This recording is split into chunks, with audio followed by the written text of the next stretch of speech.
Best varicose veins చికిత్సనే పొందండి. నొప్పి లేని చికిత్స కోసం సంప్రదించండి ఎబిస్ హాస్పిటల్. నమస్తే రమగారు. నమస్తే జయ. రమగారు, మనం వెళ్ళే ప్రదేశాన్ని బట్టి మన వస్త్రధారణ కట్టుబొట్టు ఉండాలంటారు కదా. ఉండాలంటారంటే ఈ రోజుల్లో వాళ్ళకి నచ్చుతాయా ఈ మాటలు? అందుకే మీకెందుకు అంటారు కదా వెంటనే. మీకెందుకు మా బట్టలతో జడ్జ్ చేస్తారా, అది చేస్తారా, ఇది చేస్తారా? మీకు అమ్మాయిలు ఉంటే తెలిసేది. మీ ఇష్టం వచ్చినట్టు మాట్లాడతారా? అబ్బో బోల్డ్ అని వస్తాయి. కానీ ఎవరికి వాళ్ళకి తెలుసు కదా జయ. మనసుకు తెలుస్తుంది కదా రమగారు. ఖచ్చితంగా తెలియద్దు. ఓ గుడికి వెళ్తాం, ఓ పెళ్లికి వెళ్తాం, ఓ పార్టీకి వెళ్తాం. చెప్పు ఒక పిల్ల జీన్స్ ప్యాంటు టీషర్టు వేసుకుంది అనుకో, అదేదో పార్టీకి వెళ్తుంది. నువ్వు బొట్టు పెట్టుకో, చెవులకు పెద్ద పెద్ద బుట్టలు పెట్టుకో, చేతి నిండా గోరింటాకు పెట్టుకుంటే మేము పార్టీకి వెళ్తాం, గాజులు వేసుకో అంటే గాజులు వేసుకోండి తప్పు, మేము పార్టీకి వెళ్తాం అంటారు. బాగుంది. ఆఫీస్కి వెళ్ళే పిల్లలు ఇవన్నీ వేసుకుంటారా? గాజులు వేసుకోలేరు, బొట్లు పెట్టుకోలేరు. నేను అన్ను జనరల్గా తల్లులు చేతులు బోసి మెడ, బోసి చెవులు, బోసి మొహాలు. ఆఫీసులో ఇలాగే ఉండాలి, అందరు ఇలాగే ఉంటారు. అక్కడ మేమేమైనా పేరెంటానికి వెళ్తున్నామా అని పోట్లాడతావు. ఓకే. గుళ్ళోకి వెళ్ళేటప్పుడు ఏదో చేతికో రెండు గాజులు ఉండాలి, ఓ మెడ కాస్త బోసుగా లేకుండా, మొహం బోసుగా లేకుండా, చెవులకు ఏదైనా పెట్టుకుని కొంచెం చక్కగా తీరుగా తయారయ్యి.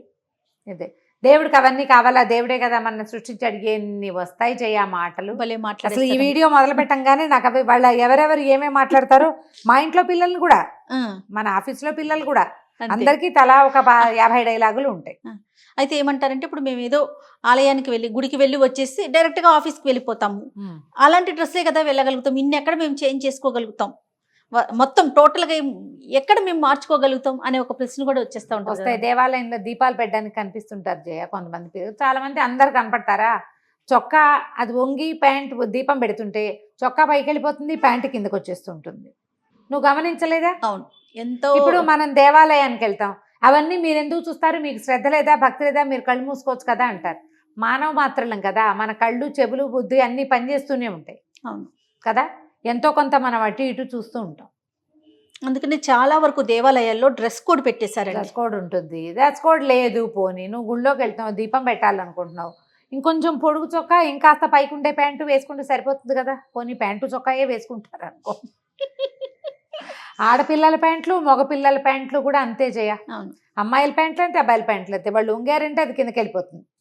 ఎక్కడ చూడు దేవాలయాల్లో ఇప్పుడు సాధారణ బట్టల కిందే ప్యాంట్లు, చొక్కాలు సహజమైన బట్టల కింద అయిపోయినాయి. చీరలు, డ్రెస్సులు లాగానే ప్యాంట్లు, షర్ట్లు అవన్నీ చాలా న్యాచురల్ బట్టలు. కాకపోతే దేవాలయాల్లోకి వచ్చేటప్పుడు కాస్త మొహాన్ని ఒక బొట్టు పెట్టుకోవటం, కొంచెం జుట్టు దగ్గరగా పెట్టుకోవటం. నేను ఇది వరకు ఒక వీడియో చేశాం మనం. దేవాలయంలో మన తల వెంట్రుకలు రాలి పడితే ఎంత పాపమో అది. ఏ ప్రసాదంలోనో పడుతుంది, ఏ పూజా సామాగ్రిలోనో పడుతుంది, ఏ భక్తులు ఏదైనా చదువుకుంటుంటే వాళ్ళ మీద పడుతుంది. మన జుట్టు ఇంకోళ్ళ మీద పడచ్చా? జుట్టు కట్టుకోండి అంటే తప్పు జనాలకి.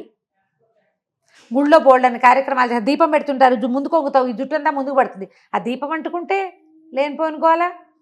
నువ్వు పెట్టే దీపంలోనే, నువ్వు పట్టుకెళ్ళిన ప్రసాదంలోనే, నువ్వు పట్టుకెళ్ళిన పువ్వుల్లోనే నీ జుట్టు రాలు పడితే భగవంతుడికి అదే సమర్పిస్తాం. ఆముక్తమాల్యదలాగా మనకంత లేదు కదా. కొన్ని ఆలోచించుకోవాలమ్మా. మనం దేవాలయానికి వెళ్ళేటప్పుడు ఒక రకంగా మేము పట్టు చీరలు కట్టుకోండి, చక్కగా జుట్టు నిండా పువ్వులు పెట్టుకోండి, చేతి నిండా గాజులు వేసుకోండి కాదు. కొంచెం మీ బట్టలు మీరు ముందు నుంచే చూస్తారు, వెనక నుంచి చూడలేకపోతారు. అవును. వీళ్ళకి కొంచెం తల్లులు కూడా చెప్పాలి జయ, ఈ బట్టలతో గుళ్ళోకొద్దు. మీరు అన్నట్లు ఇప్పుడు ఒక ఫంక్షన్కి వెళ్ళేటప్పుడు ఇప్పుడు చక్కగా తయారవుతారు మీరు, లేదా ఏదైనా పార్టీకి వెళ్తున్నావు, దాన్ని తగినట్టు వెళ్ళండి. అవును, కాదంటలేదు. కాలానుగుణంగా మనం మారాల్సిందే. కానీ ఏ ప్రదేశానికి ఇవ్వవలసిన వాల్యూ ఆ ప్రదేశానికి ఇవ్వాలి. గుళ్ళోకి వెళ్ళాక బొట్టు పెట్టుకుంటాం అనకూడదు, గుడికి వెళ్తూనే బొట్టు పెట్టుకుని వెళ్ళాలి. జుట్టు తప్పకుండా బంధించాలి. జుట్టుని కొసలు ముడవకపోయినా పర్వాలే, విరబోసుకుని దేవాలయాలకు వెళ్ళబోకండి. అది మంచిది కాదు, మంచికి రాదు, అది చెడుకి వెళ్తుంది అనవసరంగా. ఇప్పుడు ఏం జరుగుతుందో చెప్తున్నాం కదా, ఇలా జరగచ్చు. మనం ఇంటెన్షనల్గా చెయ్యం. ఇంటెన్షనల్గా చేయకపోయినా కూడా కొన్ని తప్పులు పర్యవసానాలు మనం అనుభవించాల్సి వస్తాం. ఆ పని చేయకుండా ఉంటే సరిపోతుంది. ఎక్కడికి వెళ్ళేటప్పుడు ఓ పెళ్ళికో పేరెంటానికో వెళ్తారు, చక్కగా ఇప్పుడు పిల్లలందరూ భలే చక్కగా రెడీ అవుతారు. పేద గౌన్లు వేసుకుని, బోళ్ళని నగలు పెట్టుకుని, మంచి థీమ్ ప్రకారం తయారయ్యి వెళ్తారు. మరి అక్కడికి వెళ్ళేటప్పుడు బాగా చక్కగా తయారవుతున్నారు కదా, గుడికి వెళ్ళేటప్పుడు గుడికి తగినట్టుగా తయారైతే బాగుంటుందిగా. అవును. అయితే ఇది అప్పుడప్పుడు వెళ్ళే వాళ్ళకి ఇలాగా, ఉమ్. రోజు ఆఫీస్కి వెళ్తూ గుళ్ళోకి వెళ్ళి మొక్కే వాళ్ళు ఉన్నారు కదా కొంతమంది. అవును అవును. మరి వాళ్ళ పరిస్థితి ఏంటి? వాళ్ళ పరిస్థితి ఏంటంటే కొన్నైనా చేయి నువ్వు, కనీసం జుట్టుకో క్లిప్ పెట్టుకో, మొహానో బొట్టు పెట్టుకో, చేతులు 2 చేతులు బోసుగా ఉంచుకోకుండా ఏదైనా ఒకటి వేసుకో కనీసం. ఉమ్. కొంచెం చొక్కాలు కాస్త మరీ పొట్టు చొక్కాలు, మరీ కిందకి వెళ్ళిపోయే ప్యాంట్లు కాకుండా ఒక కాస్త మీడియంగా, ఏమంటే వయా మీడియాగా వెళ్తే కొంచెం బెటర్గా ఉంటుంది. చూసే వాళ్ళకు కూడా ఆక్షేపణ ఉండదు. ఆక్షేపణ ఉండదు. ఇప్పుడు వాళ్ళందరూ మమ్మల్ని ఎందుకు ఆక్షేపిస్తారు, మమ్మల్ని మా డ్రెస్సును బట్టి మమ్మల్ని నిర్ధారిస్తారా? డ్రెస్సును బట్టి నిర్ధారించట్లేదు, జడ్జిమెంటల్గా కూడా చెప్పట్లేదు. నీకు ఒక జడ్జిమెంట్ ఉండాలి కదా, నేను ఇక్కడికి వెళ్తున్నాను, నేను ఇలా ఉండాలి అని నిన్ను నువ్వు జడ్జి చేసుకో కనీసం. దీన్ని తప్పట్టుకోవద్దమ్మా. ఎవరైనా సరే ఎవరికైనా సరే ఇవే మాటలు చెప్పాలి. అవును. ఇవే చెప్పాల్సి వస్తాం. దేవాలయాలకు తీసుకెళ్ళేటప్పుడు పిల్లలకి చాలా మంది లంగాలు వేసుకుని చక్కగా సాంప్రదాయబద్ధంగా ట్రెడిషనల్ గా వెళ్తుంటారు. అలంకరించుకుని, కొంతమంది సాంప్రదాయబద్ధంగా పిల్లల్ని చక్కగా లంగాలు వేసి చక్కగా 2 జళ్ళు వేసి తలలో పువ్వులు పెట్టి ముచ్చటగా అలంకరించి తీసుకెళ్తారు. గుడికి వెళ్ళేటప్పుడు ఇట్లా సాంప్రదాయబద్ధంగా వెళ్ళాలి. మన సంప్రదాయం కదా అది. అవును. కొంతైనా గౌరవిద్దాం.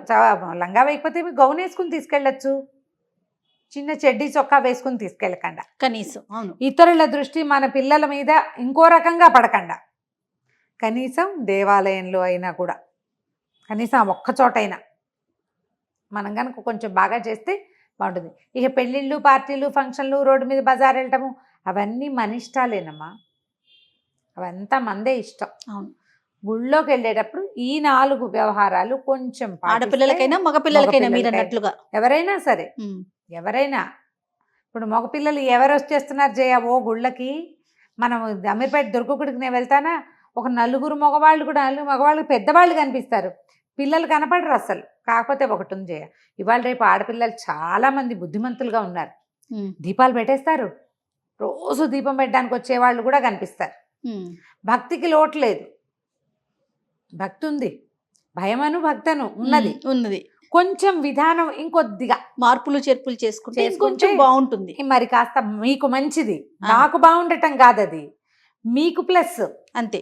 ఆ ప్లస్లు మీ మీద వేసుకోండి. మీరు మీకు భక్తి ఉండటం ప్లస్, మీరు దీపం పెట్టాలనుకోవటం ప్లస్, దీపం పెట్టడం ప్లస్, ఆఫీసుకి పరిగెడుతూ కూడా దేవాలయంలోకి వచ్చి దండం పెట్టుకోవాలనుకోవటం ఇంకా పెద్ద ప్లస్తో పాటుగా ఇతరులు నన్ను ఇంకో రకంగా చూడకూడదు, అబ్బాయి ఏమిటి అమ్మాయి బట్టలు అని అనుకోకూడదు. వాళ్ళు ఏం పైకి అనరు, నాకు మళ్ళీ నోరేసుకుని చెప్పరు, ఎవరు చూస్తారు కదా. అవును. కాస్త సెట్ చేసుకుంటే చక్కగా ఉంటుంది. ఆలోచించండి, ఎవరికి వాళ్ళే. దీని మీద డిస్కషన్ వద్దు, నాతో డిస్కస్ చేయడానికి కూడా ట్రై చేయొద్దు. మీ అంతటి మీరు ఆలోచించుకోండి.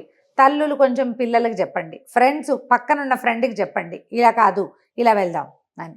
ఇలా చెప్తే మీలో మీరు చెప్పుకుంటే బాగానే ఉంటుంది. ఎవరైనా పెద్దవాళ్ళు అంటే ఏమిటోగా ఉంటుంది. అవును కదా, జడ్జిమెంటల్గా బిహేవ్ చేస్తున్నట్టు ఉంటుంది. So it's not a judgement, ఇది ఒక సంప్రదాయం. దీన్ని మనం పాటించడానికి ప్రయత్నం చేద్దాం. తప్పకుండా. నమస్తే. నమస్తే.